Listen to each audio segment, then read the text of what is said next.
With me, I'll let you in on a little secret. That wonderful mirror image of Anna in the microwave that I probably should just shut up and take credit for. We were in the editing room, and Skip McDonald, who's cutting it, said, "Oh, I love how you did that. You had her face." And I said, "What are you talking about?" "Oh, hey, that's cool." So I was off eating a sandwich. I don't, you know. Hey, you know, it still takes a good eye to pick out the happy accidents, like the watch on the top of the phone booth. But the show is the perfect confluence of, like, music and directing and acting and writing and just everything about the show. And the Lydia ringtone, like, just all the little touches. What is it like to work with Vince as a director? Amazing, because his eye for detail, first of all, as a writer, is extraordinary. But then when he comes in and directs, then you get it one-on-one right there, and then when you're working. And when we were on that set in the apartment, we had never worked on that set before, so to watch you just set those details in that apartment was incredible, because down to the last placement of Holly's toys on the table and the place and picking out the mug that Skylar was drinking tea from, and every single thing that you look at, you can see the entire thing at the same time. I don't know how you do it. I don't know how you focus on You're a lunatic. You're a control freak. Yeah. Well, it's hard. How you were focusing on the performances and the lighting and the shot and the composition and the entire thing at the same time, but you also are seeing all those little things that really add up, that really make a difference at the same time, was remarkable to me. And it was your way also. We knew in that particular shot those two people were saying goodbye to each other. And there was something really lovely about, I remember that day being very quiet, and there was a little bit of a somber tone to it because of, you know, the tone of the scene, obviously, but because we all knew what we were doing in that particular scene. I remember Andy Vogelai, our camera operator, tearing up and actually having to take his eye away from the eyepiece on the Airflex here, because it was because you guys were killing it. You and Brian were just killing it in that little kitchen, and I thought, as soon as I realized Andy, our camera operator, was crying, I knew we had something there. Yeah. Yeah. Well, we're all, I'm sure a lot of people watching are still crying from the episode, but we're trying to help you guys get through it, and it wouldn't be fitting to say goodbye if we didn't include our next two guests. We return, Gustavo Fring and Mike Ehrmantraut will be here. Giancarlo Esposito and Jonathan Banks will be right back.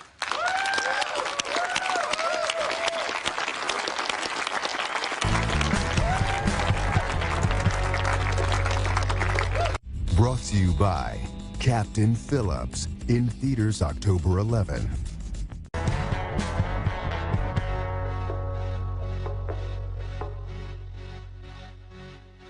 One of the baddest moments on Breaking Bad for me as a fan and a viewer was when Gus went to visit Hector in the home. Giancarlo is great, but Mark Margolis is so great. I thought that Gus has come to me so many times for me to own up to what I did. He would say, "Is this the day, Hector?" And then Hector finally looks at him. You can tell Gus doesn't understand what's happening. And then Hector starts ringing his bell over and over and over again. And you're like, oh no, is the bomb not gonna work? The sound Giancarlo makes when he realizes what's about to happen, he goes, "No!" He walks out of the room as if nothing happened. I think I stood while I was watching on the couch, like, oh, and then the camera comes around and you see that half of his face was blown off. I mean, it was insanity.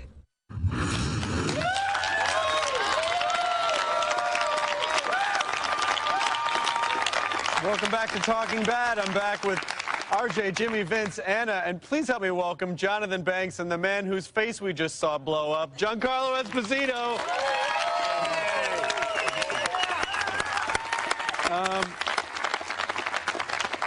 Giancarlo, why do you think Gus was such a fan favorite on the show?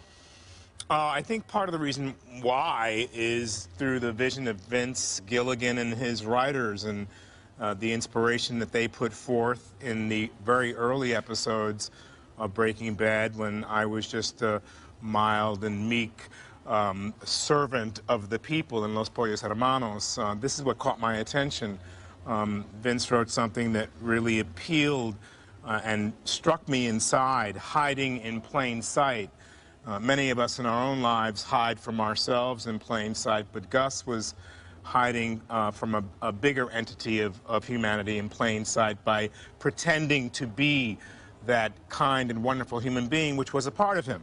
But also there was a part that we didn't see that was a darkness, and a part that sought revenge, and a part that was ambitious.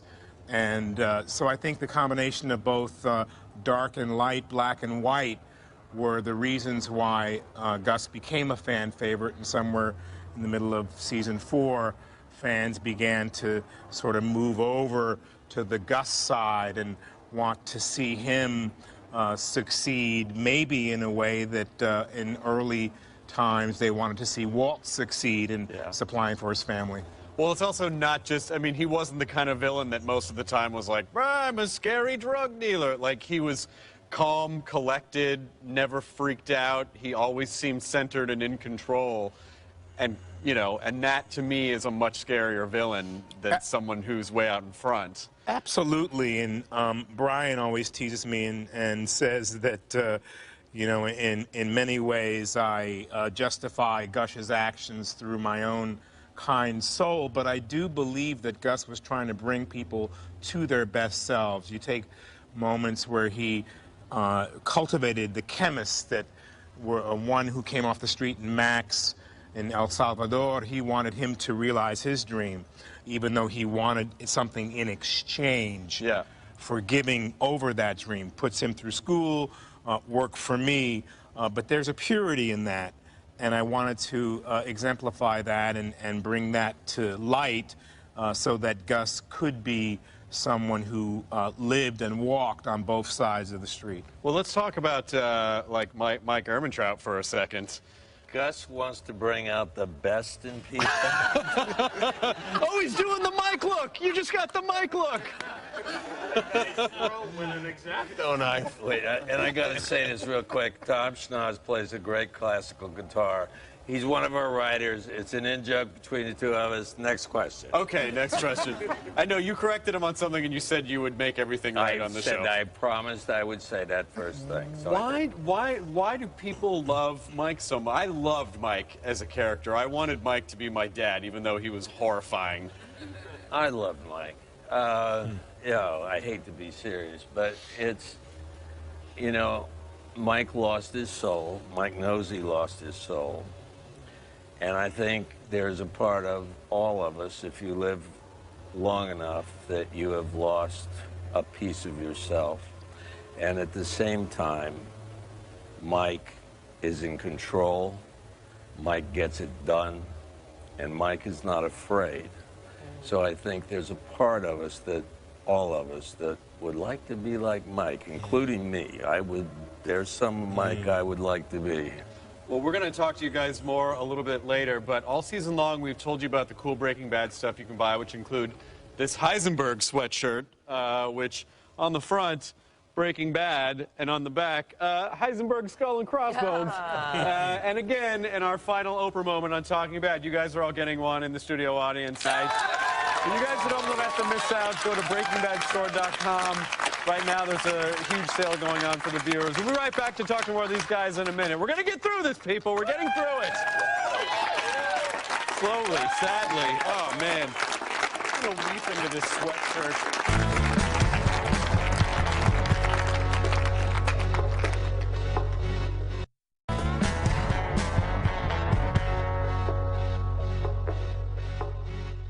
Being a part of Breaking Bad has opened up so many doors for me. 10 years ago, I didn't even dream of being on television, and here I am on the best show in television. I feel grateful to Vince and to the writers on the show for giving me that opportunity to challenge myself as an actor.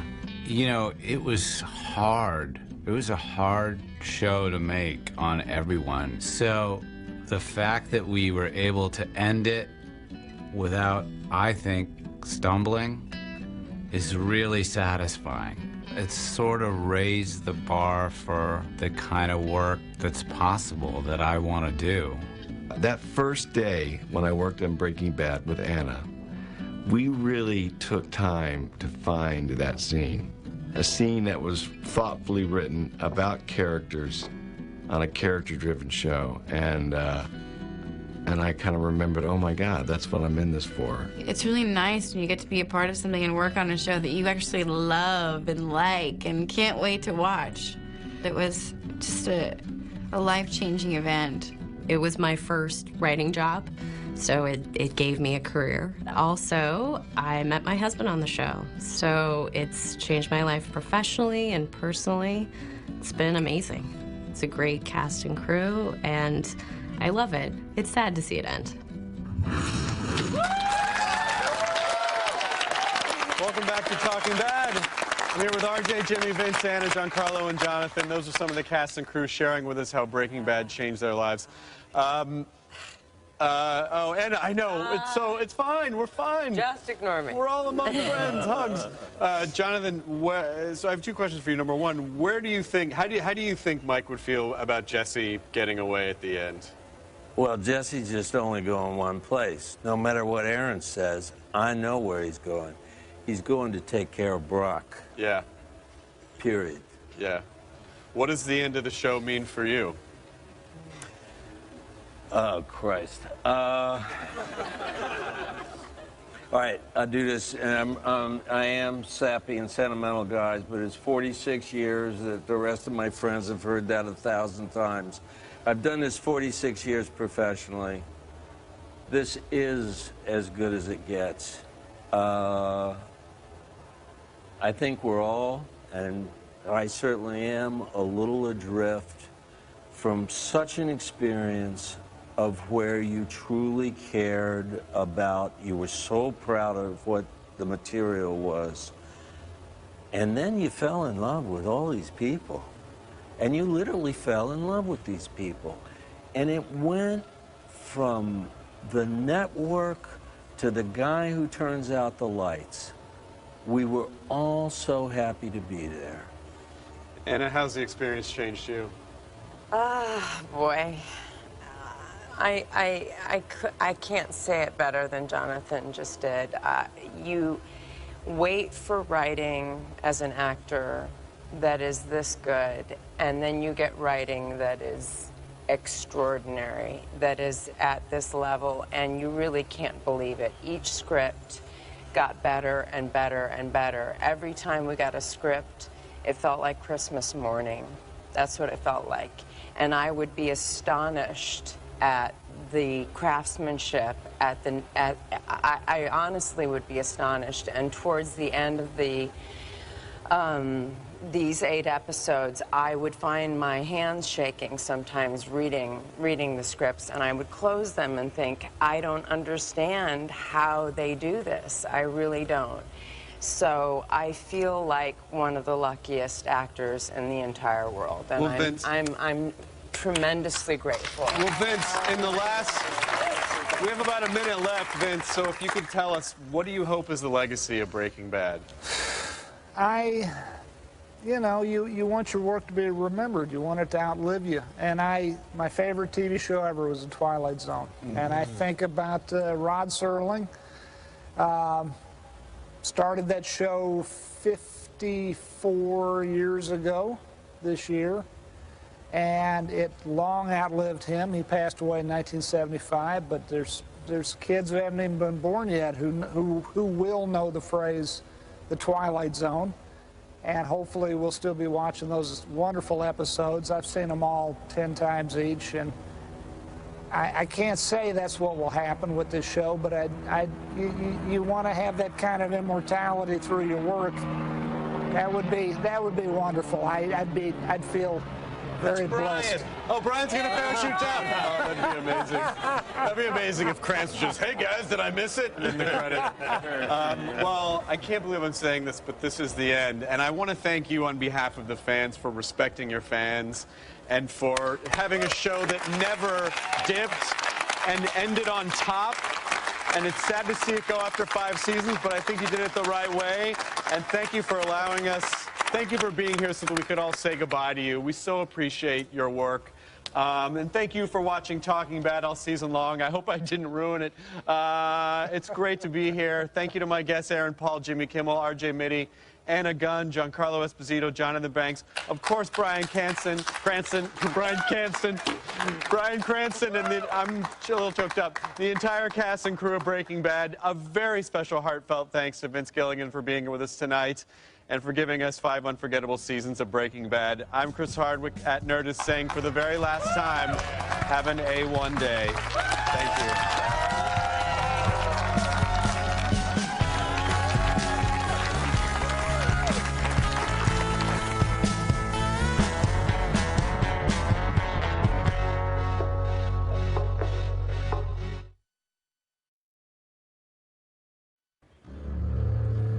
Well, it's over. If you're just having to catch this on your DVR and you haven't seen the episode yet, now is a really good time to turn this off. I don't want to spoil anything, so that's your warning. Now for the people who've seen the episode. Walter White is dead, Jesse is free, and it's all over just like that. Tonight we have Vince Gilligan. He's going to explain it all with us, along with their favorite cast members from Breaking Bad. I'm Chris Hardwick, and this is Talking Bad.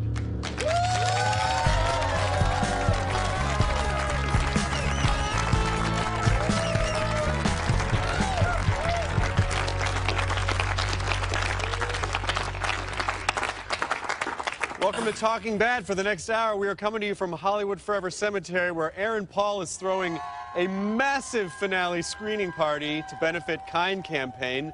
We're going to talk a little about that. We're going to break down the episode. What a fitting location to lay Walter White and Breaking Bad to rest. It's kind of sad. Like, I want to, you know, I'm excited because you guys are here, but there is a Breaking Bad-size hole in my soul right now, Vince Gilligan. For 5 seasons, we've watched as a man transform right before your eyes. No one who crossed paths with Walter White was ever the same, and we won't be either. To kick off the show, please help me welcome my first guest, Jimmy Kimmel, Aaron Paul, and the man who started all of this. He wrote and directed tonight's episode, Vince Gilligan.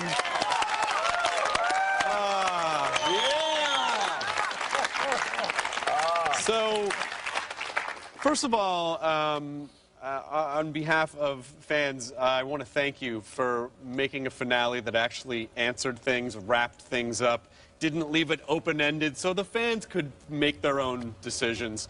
You actually tied up all the loose ends. So what was your process and what were you thinking about the challenge that you had for the finale?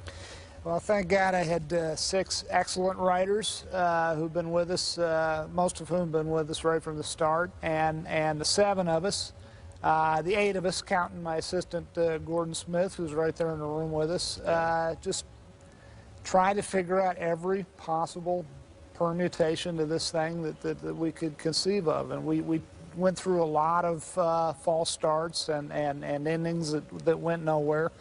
But we knew we needed to dot all the I's and cross all the T's. And like you said, you hate those kind of movies or TV shows that end with a lot of unanswered, well, sometimes unanswered questions are good, but we didn't feel like in this case, this being such a finite and closed-ended show, we needed resolution. Well, the fans want resolution because when you commit your emotions to a show and you connect with it, you want to kind of feel it, you want to get closure on it in some way. It was great. You killed it is what happened. I mean, you really just, it was like hitting a home run at your last the last at-bat of your career. Not that this is the end of your career. No. It's going to be an uphill climb from here. Things are You're going to have some hurdles to clear. Was there ever a moment where you thought about doing like a Sopranos ending where you're like, we'll just let the fans interpret what happens? No, I mean, the Sopranos ending, I thought was great. I thought it was perfect for that show. This show needed the ending that was perfect for it. I mean, this show was intended all along to be very finite, and you know, it's a story that starts at A and ends at Z, you know, as it were. It's a, you know, a very closed-ended thing, so it needs, as I say, closed-ended, very different kind of an ending it requires than Sopranos. It was so good, it was ridiculous how good it was. It really was. I mean, I agree. Just for, well, first of all, I mean, you're giving Jesse, was such a gift to give Jesse Todd to take that. That was great. Oh my God, I wanted him dead so bad. And I'm so happy Jesse was the one to just take the life out of It him. wasn't enough for him to just get shot. Just take it. I wanted to feel it. And then that last, they added that last effect where you hear his neck snap, and it's like, oh my God. Yeah. But he had it coming. Yeah, Did you? He did. What is it like to film a scene like that where you have to murder someone? I mean, that was all day long. Just wrestling all over. Did you ever get sexually excited? Be honest. Kind of. I just love, I mean, it was such an intense, you know, obviously an intense moment. And Jesse has just been put through the ringer for so long. And finally, just the nemesis, this guy, he has the opportunity and he takes it. And it felt really good. Yeah, it And felt really tricky good. because you got to really go for it, but you got to be careful not to actually hurt Jesse. Yeah, Plemons. yeah, because they wanted it to look as violent as possible, and we're doing it. I mean, it was pretty violent, so it was hard not to actually hurt Jesse, but Jesse Plemons replaced Todd. But Jesse, yeah. Well, I kind of want to figure out. Like, so I want to ask you first, and then I'll ask you this. What is Walt's state of mind, you think, in the very last scene? Do you think he feels like that I did everything I was supposed to do? I think in that last scene he is with his precious, you know, in Lord of the Rings terms. Yeah. He is with his that meth lab that he and Jesse designed, their baby, so to speak. And I think the lyrics of the song Baby Blue by Badfinger back that up. And I think he is at peace with himself. He has screwed up his life tremendously. I think he knows that. But he has accomplished the thing that he set out to accomplish in that very first pilot episode, 62 episodes of TV ago. He wanted to leave money to his family, and he's accomplished that with the aid of Gretchen and Elliot. And That was a genius. A lot of people said, oh, he's going to go kill Gretchen Elliott. I'm like, no, he's not. He's not going to go after. And then in the episode started, I was like, ah, crap. There they go. But that was such a. And again, you know, it's something about the way that the show manages to take turns that you think you see stuff coming, and then it just doesn't. This is the only show that I've ever known where I even say the name of the show to people. I go, well, on Breaking Bad, and they go, no, don't tell me. I know. Like, people, because it's one of the last few things that's able to surprise people. What? Why do you think Jesse wouldn't shoot Walt at the end? Yeah, why? No, I'm actually at the beginning of this final 16 episodes, I really wanted Jesse to be the one. I mean, I knew it was going to be a kind of like, you know, head-to-head sort of thing. It just kind of had to be, at least in my mind, I wanted that to be the case. But the more episodes that were revealed, I realized, you know, I didn't want Jesse to take another life besides Todd. One and done. Yeah. I just, you know, I think he just is just above that and just let Walt kind of just die in his own misery. But what I thought was so great is Walt died kind of protecting Jesse. Yeah. You know, absolutely. dove on Jesse. Yeah. Hoisted on his own petard, as they say. And I thought that was really beautiful. And you know what I think, too, to add to it? Back in, Sam Catlin wrote and directed an episode a couple episodes back called Rabid Dog. And in it, at the end, you're on the payphone and you say, "I'm never doing what you tell me to do ever again." And I think that had something to do with it too. I disagree. Yeah.